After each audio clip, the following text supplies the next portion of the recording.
Good morning, everyone. How is your Saturday going? I hope you're having a good weekend so far. I was a little concerned about wearing a hat. I was afraid that in this setup it was going to create too much of a shadow, and there is a shadow there, but it's not nearly as bad as I thought it was going to be.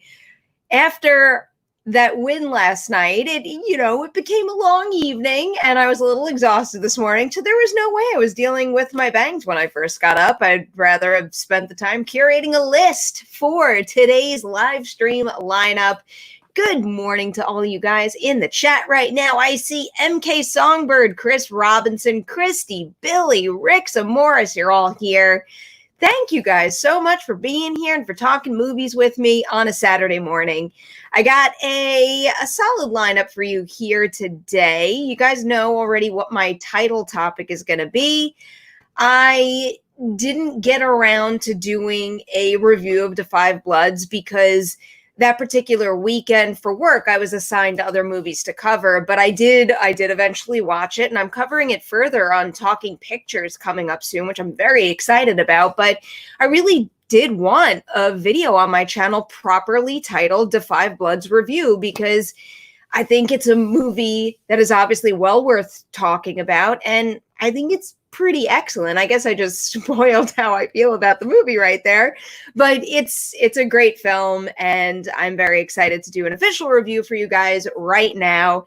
Just in case this has not been on your radar, it's a Spike Lee movie, and it's about 4 men who fought in the Vietnam War and what happens to them when they return to Vietnam in present day, many, many years later. And I think it's just excellent. It's one of those movies that even when things between the main characters are really intense, dangerous, contentious maybe, there's still just this magnetizing draw to them, and that's kind of what keeps you wanting to spend more time with them within this cinematic world that Spike Lee creates. Really, it's a very long movie. It's 2.5 hours plus, but I probably could have spent more time in it. And I really do think that it's that magnetizing draw to the characters that helps with the only flaw that I really saw in the movie. And it's the fact that I think the script isn't as refined as some of Spike Lee's other films, and really as refined as it could have been. But, I guess you could call the movie a little uneven, but the fact again that Spike Lee creates that connection between you and the characters and what they're going through, that automatically makes me not think about the unevenness of the film overall. None of that really bothered me because of how hard I felt for the characters, and also because I think of how strong the movie is thematically. It's about a group of guys that are trying to move forward with their lives while also feeling like they're dragging the weight of what they went through and how it's affecting them behind them. And the movie really does beg the question, how do we manage the demons of our past and learn from them to forge a better path forward? And obviously there's no easy answer to questions like that. And I think that's something that Spike Lee really gets at extremely well and extremely thoroughly here by having this ensemble of characters who are all dealing with it and managing it in different ways. And he makes their journey feel so full from start to finish. So while I will call the movie a little uneven, I wouldn't want to shave down that running time anymore, because I think the significance, I think you just heard it doing me out there, I think the significance of everyone's individual arcs and how it combines as a group arc requires it. So I don't know. I really love this one. I highly recommend checking it out. Even though it's over 2.5 hours long, I would happily sit through it again. And I'll just repeat what you've probably heard a million times over at this point. Delroy Lindo is phenomenal. And whatever award season winds up looking like as we creep closer to the Academy Awards, I think he is deserving of some honors there. So that right there is my review of Da 5 Bloods. Highly recommend it. I actually hadn't, because this isn't my typical review format, I hadn't really thought about what I would give it on the Dewey Decimovie scale, but I think I'm going to go with, on the spot here, 4.5 out of 5 Deweys on the Dewey Decimovie scale. So do check it out. I'm going to scan the chat now to see if anybody else saw it. We got a couple people here who who haven't seen it. Matthew's bringing up the situation with seeing it in the theaters. I wish I saw Da 5 Bloods in the cinema, because films like this deserve a theatrical release. I really couldn't agree more. And Matthew also says best Vietnam War movie since Full Metal Jacket and best Spike Lee film since Malcolm X. I also would say I would have liked to have seen this on the big screen because of the cinematography too. There's a number of extremely stunning frames here that I would have liked to have seen that way. Oh, hey, Flash is back. Flash, you were just like huge last night with the super chat. So much appreciated for last night and continuing today. Yes, the landmine scene. I'm going to not spoil how that goes down, but I think that scene actually might have had some of the best writing in the entire movie. And that's a movie that I think is pretty well written, especially when like you narrow it down to particular scenes and particularly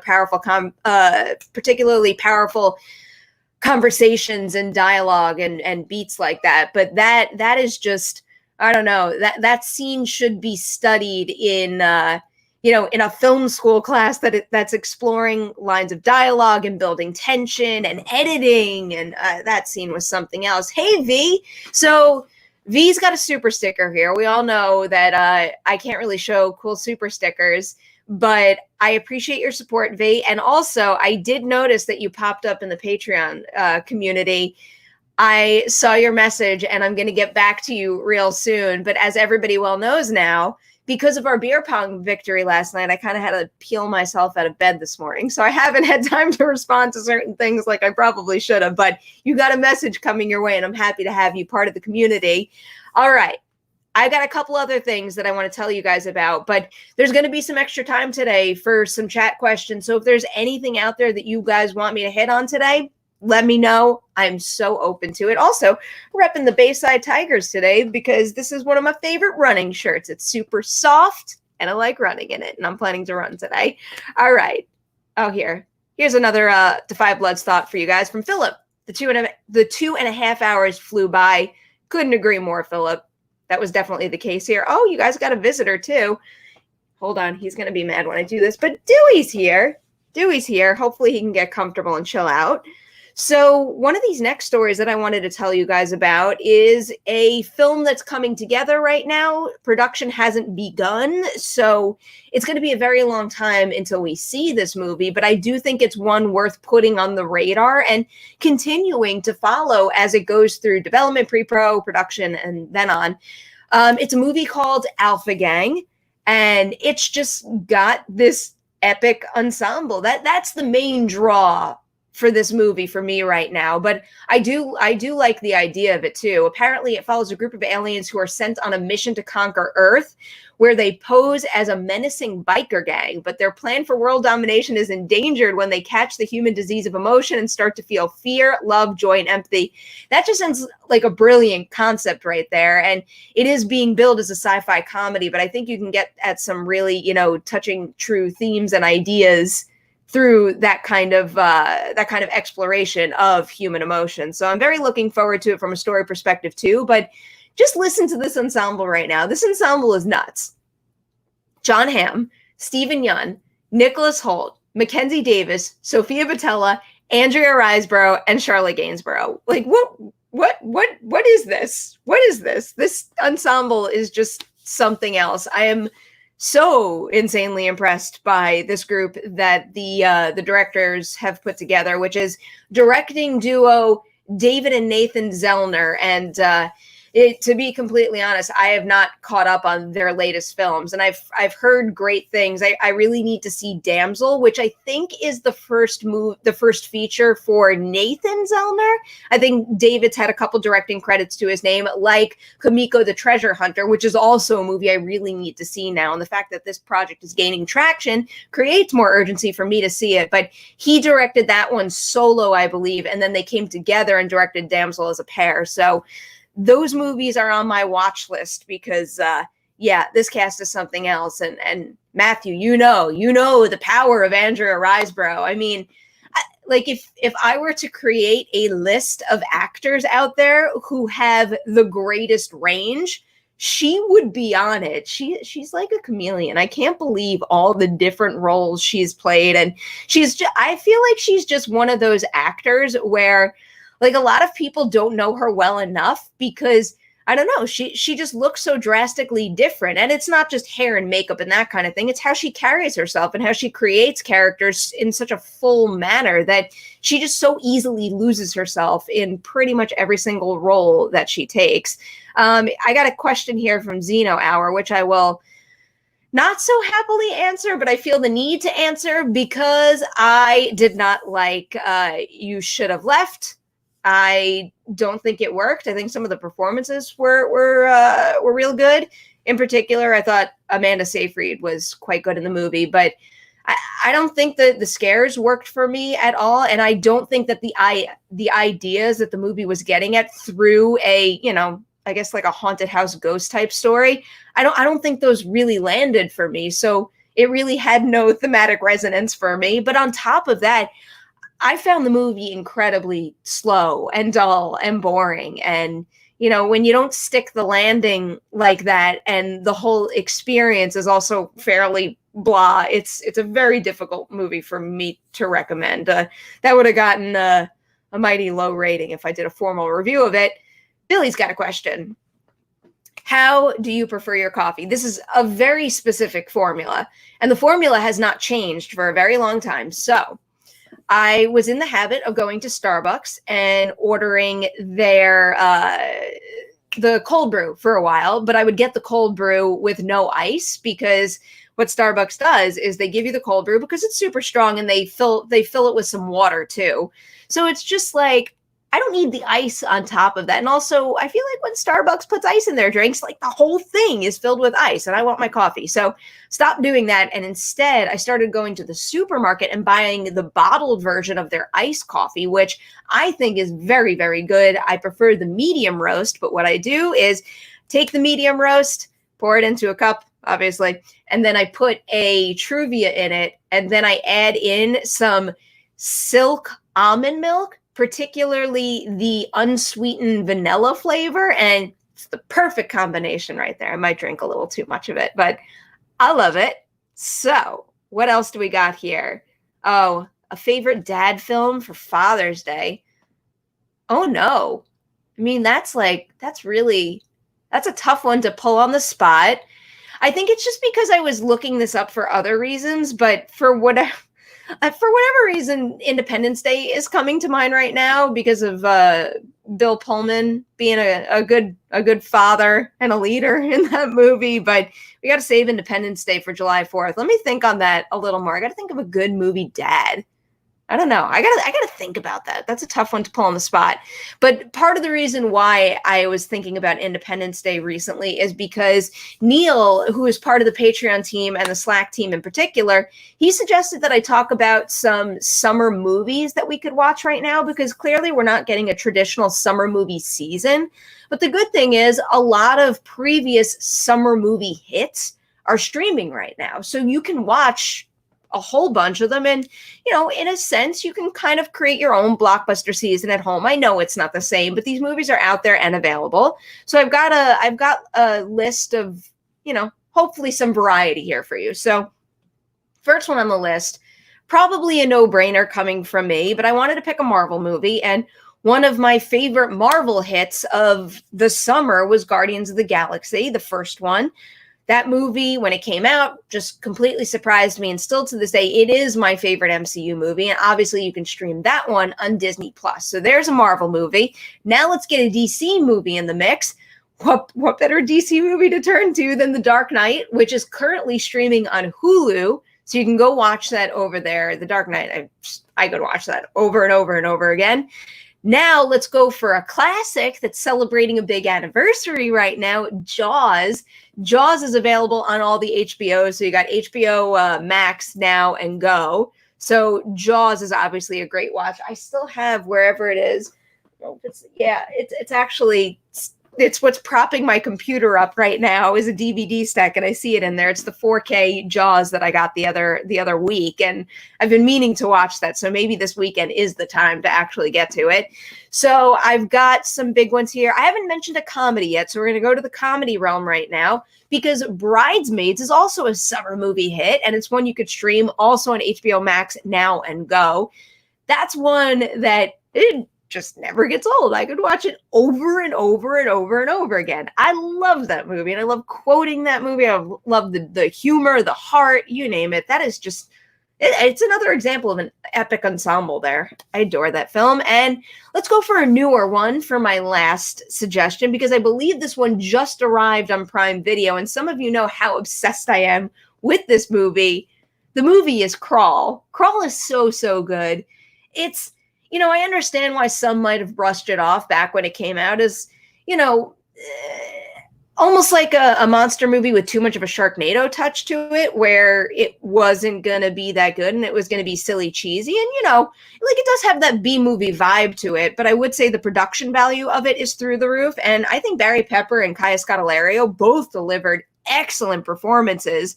And it really, I think it's got a whole lot of craftsmanship to it, where it is a high quality, you know, it's a high quality monster movie that embraces the B movie vibe. But I don't want to call it a B movie, because I genuinely think the movie is real, real good. So please check out Crawl if you haven't yet. So guys, I'm going to give you the heads up here. Send in those questions now, because I want to make sure I spend some time answering your questions before, you know what I do after the live stream. I do my workout. I'm not doing the gym class today, though. I'm going for a run, because I need a run, and because I'm celebrating the ability to run a little bit right now, because some of you know I slipped while I was hiking back in February, and I've had some lingering pain from the knee and the ankle injury. And I went to the doctor yesterday, and while I still need to tend to the injury a little bit to make sure it heals properly, I got the all clear to continue to work out and to run within reason. So I'm very excited to run with just, I don't know, that like weight lifted off of me, because I've been thinking about it so much.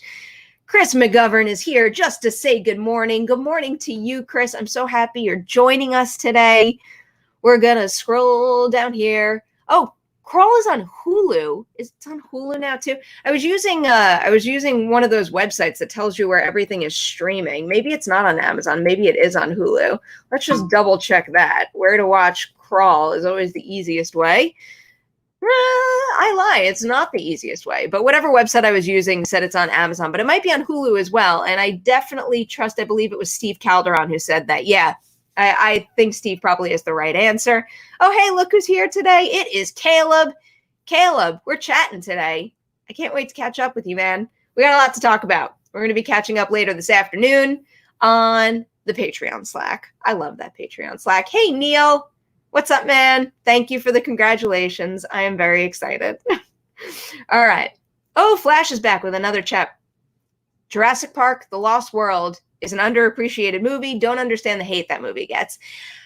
I'm kind of with you on that, Flash. What I do understand about the hate that the movie gets is strictly confined to the San Diego sequence. I understand why people think that's, you know, a little silly and ridiculous. There are certain beats in that are borderline nonsensical, but I really do think the rest of the movie is high quality. And if I'm being completely honest with you guys, I have a lot of fun with the San Diego scene. So I'm not complaining about that one, but that's just me trying to understand why some might not like that movie as much. And, you know, it's also just tough when you have one of the greatest movies of all time as your predecessor. It's tough to live up to that. So I don't know. I can't really compute any any extreme hate for that movie, but I understand why some think it pales in comparison to the original and why the San Diego scene doesn't work. AJ is here to confirm that Crawl is both on Amazon and Hulu. So 2 options to watch it now. And again, I highly recommend it. We have more proof from Christy. Thank you guys for confirming all that. I also did want to hit a news story that just dropped earlier today that I think is a pretty big deal. This report here comes from Variety, and the headline of the article is that Netflix is circling Aaron Sorkin's new movie, The Trial of the Chicago 7. So that's just a pretty big deal from this person who is obsessed with the Oscar race, because this could be a pretty major player. And the movie was at Paramount Pictures. It's from Paramount Pictures and Cross Creek Pictures, and it's just, I imagine that this movie would come with a pretty hefty price tag. So the fact that Netflix is going for it, I think, is yet another sign that Netflix is going all in on award season fare. And, now might be the time to do it. I know we don't have a fully clear picture on what the Academy Awards in 2021 are going to look like, but if Netflix does get the rights to this movie, they're further positioning themselves to just dominate.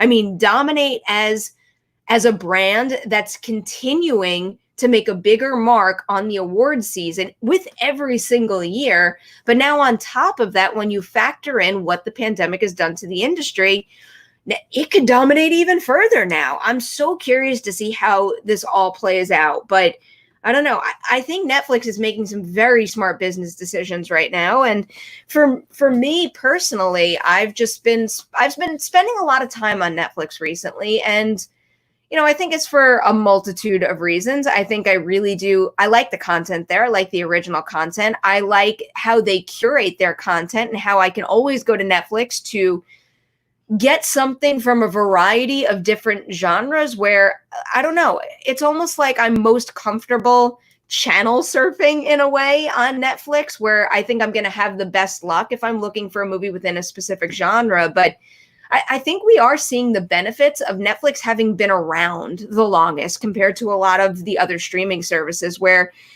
there's this level of comfort that I have with that interface and navigating it. It's the easiest thing for me to go to and click play on something. And it takes me a limited amount of time compared to other services to always find something, even when I don't know what I'm looking for. So I definitely think that Netflix, yeah, I do. I think Netflix is my favorite streaming service right now. I got to say it.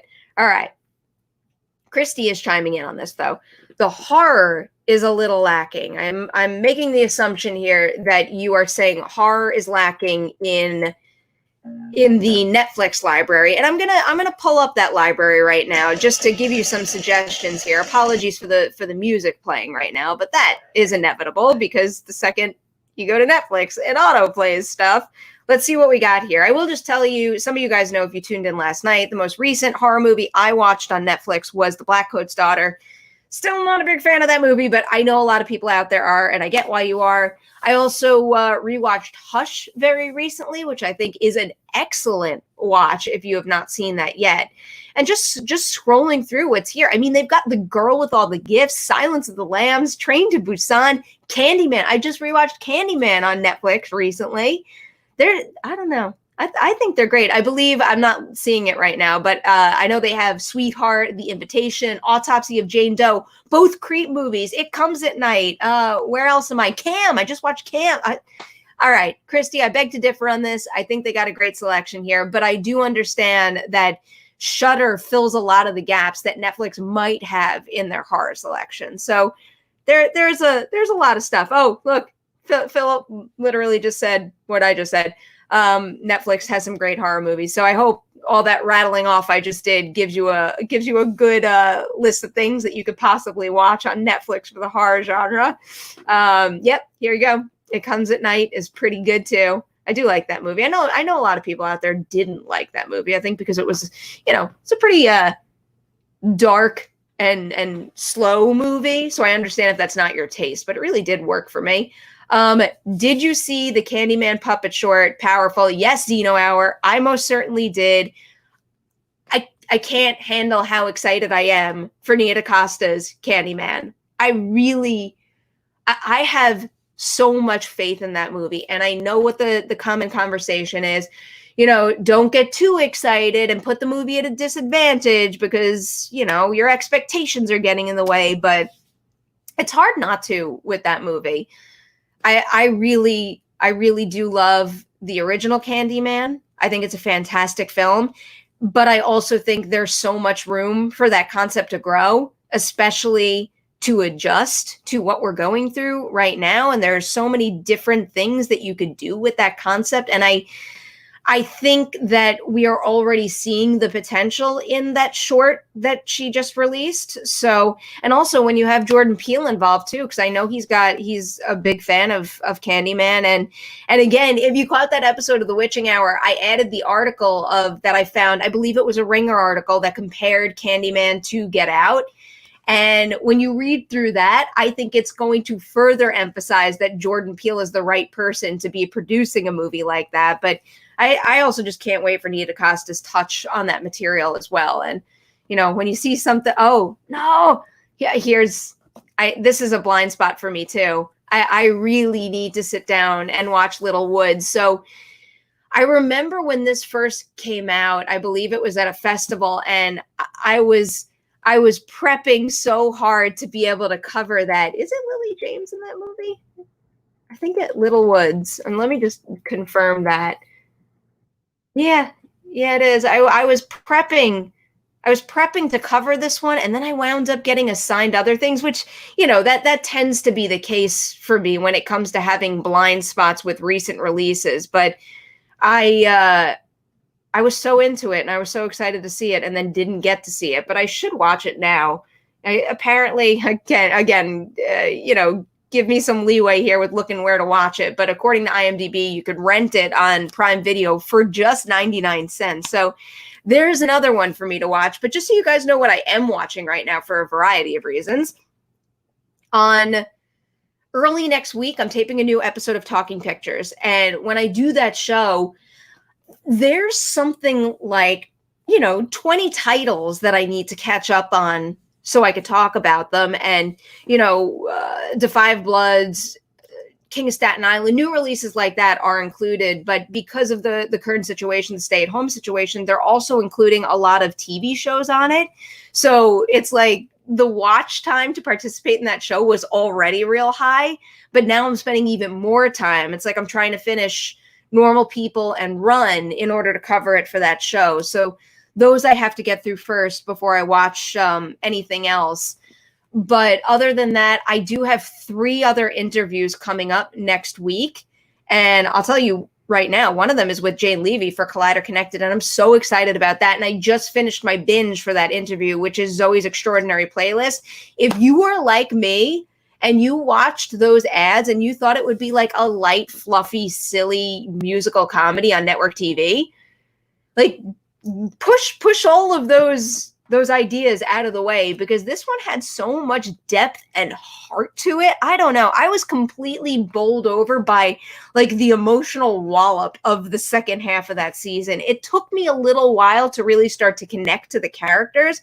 I was having fun with it before I really got obsessed with them. But when that obsession kicks in, it's just like every single episode is a tearjerker or something that not only makes you feel for the character, but helps you process some of your own things that you might be struggling with. I can't recommend that show enough.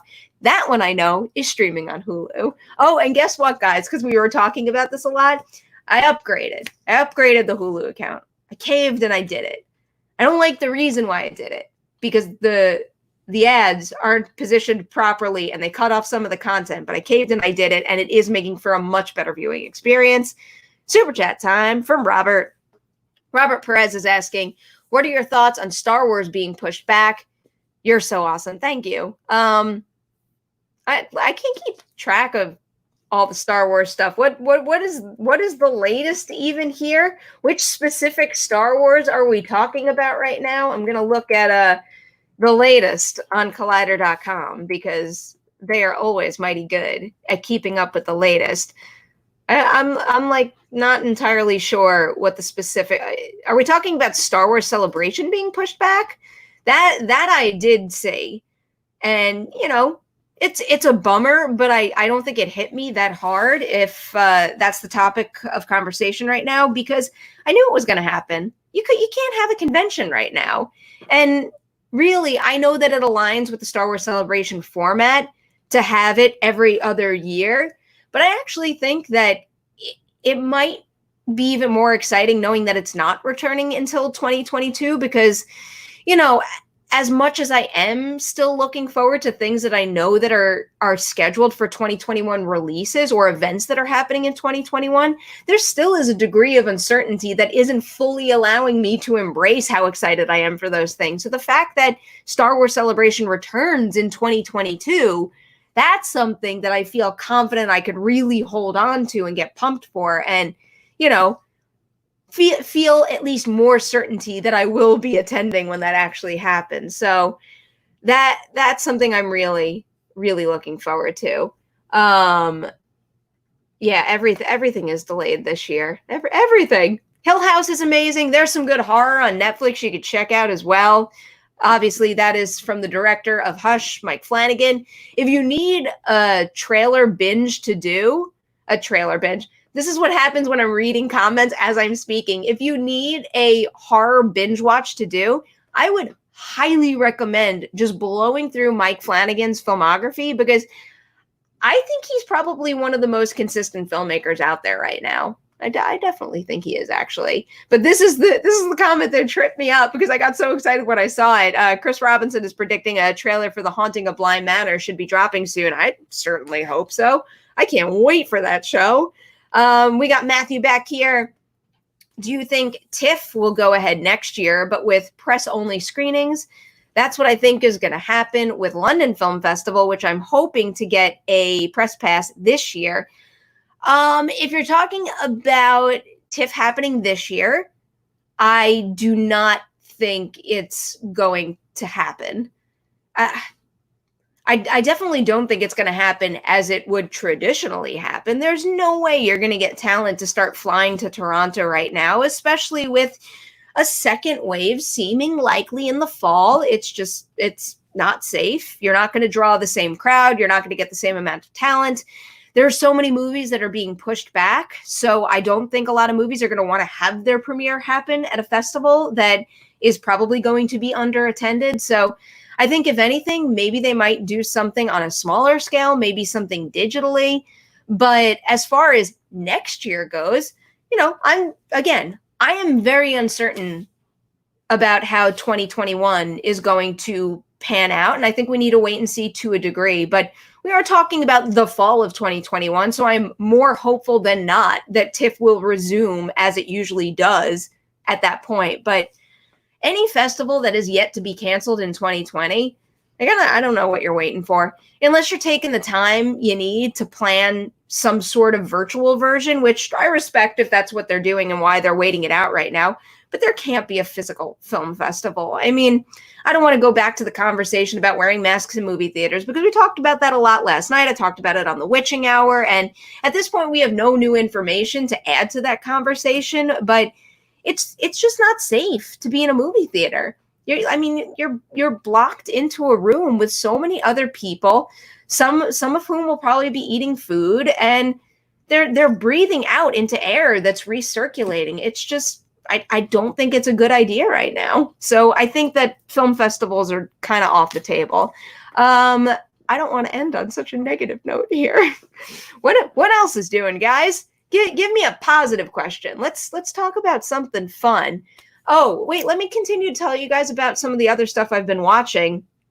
I can't tell you about it right now, but there's a couple Netflix releases that I've gotten to screen early. Hopefully for a conversation that I'm going to have on Collider Connected. So Eurovision is on my list right now. The Rental is on my list, and I've heard some good things about The Rental. I'm going to watch that probably sooner rather than later. I can't wait to check that out. And then later this week, there might be another long-form interview with a very big cast member of Sex Education. So you guys know how I feel about Sex Education. I am beyond thrilled about what is on the table. I'm always afraid to flat out say it and then jinx it and it falls through or something. But I've got 3 really cool interviews happening this weekend. 4 because we've got one for the Witching Hour too. And I'll just tell you this one because I think we already mentioned it. It's for Relic. I think that for a future episode of the Witching Hour, we're going to have the director of Relic on, and we're taping it this week, but we're going to hold it until the movie comes out, because that's a movie where I highly recommend watching it. Just from a non-spoiler perspective, go see it. It's a great movie, great ensemble. I think that director has all the promise in the world. And the fact that that's her first feature is still blowing my mind. But do know that it's a movie that you're going to want to really like pick apart after and understand all the details and have conversations about the spoiler elements of it. And so that's why we're going to release that conversation closer to when you can actually see the film, because no doubt we are going to have a great spoiler heavy conversation with Natalie Erica James, another director you should put on that list and watch out for, because she is phenomenal, really delivers phenomenal work. There you go. That's the positive conclusion that I wanted right now. So before I leave you guys, I do want to say I have Patreon shoutouts. Long overdue Patreon shoutouts for 3 really cool people. You already heard one name today. One name is Caleb. Caleb is awesome. I can't wait to chat with him later today. Then we also have Rosa, and I would highly recommend following Rosa on Twitter, because she's just always championing powerful voices in the film community, and I really respect what she's doing with that. And of course, we have Steven as well. Steven's been part of this Patreon team for so long. I can't even begin to tell you how much I enjoy my chats with Steven, and I cannot wait for our next one. I get so excited when I do these Patreon chats now, Patreon shoutouts now, because of, I don't know how well I've come to know a lot of these people. And for everybody who was watching the Merry Hour last night, particularly during the beer pong section, I always love the Merry Hour. I always have a great time. But last night in particular, just like the involvement from the live chat almost made it feel like we were playing in front of a crowd. I don't know. And I just like, I really needed that feeling. I was so thrilled last night. Let's just like take a couple more questions here, because I feel like it. And it's my show. I can do whatever I want. Who is a future filmmaker that you think will take off in the near future? Put Natalie Erica James on that list without a doubt. I'm trying to think about some of the first features I saw at Sundance this year. There's a great movie that hopefully Netflix will be releasing fairly soon called His House. Remy Weeks directed that. I think that could be a name that should be on your radar right now. Those are the first 2 that come to mind. Oh, now I'm just remembering I never did a Father's Day movie. Man, who's a great movie dad? Why can't I think of a great movie dad? I don't know. I'm going to get back to that again. I need to put some real thought into that. Rick Morris wants to know, what is the last food that I snuck into a movie theater? I got into the habit of, have you guys ever had those honey wheat pretzel twists? They're real good. They're real good. It's real easy to eat a lot of those. So I've definitely snuck a bag of those into the movie theater. I feel like I snuck something more elaborate in once, like a salad or something. I don't know. But the thing that I sneak in most regularly, I would say, is the honey wheat pretzel twists. They are quite good.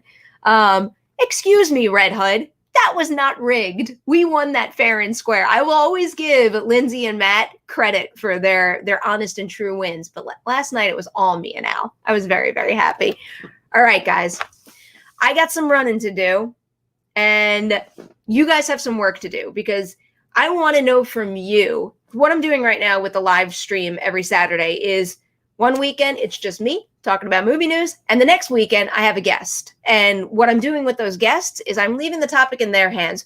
Whatever they feel the need to talk about, I want to use my platform to give them the chance to do that. Whether they need a cathartic look back on nostalgia like I did with Dorino, whether they want to talk about something, like more topical that is really important to them, whether they want to just like kick back and relax and see what happens. That's what I want to do. So considering this is just me solo today, I want to know, who do you want on the live stream next week, next Saturday? Drop some names in the comment section below, and I will do my absolute best to make it happen. That's all on you guys. Now it's time to run. Have a wonderful Saturday, everyone. Please stay healthy and safe. And I will see you. What will I see you with before we get back to a stream? I'm pretty certain I'll have a review for you in the first half of next week. But if you haven't seen the review I posted this morning, Perry Mason review, up and running on the channel right now.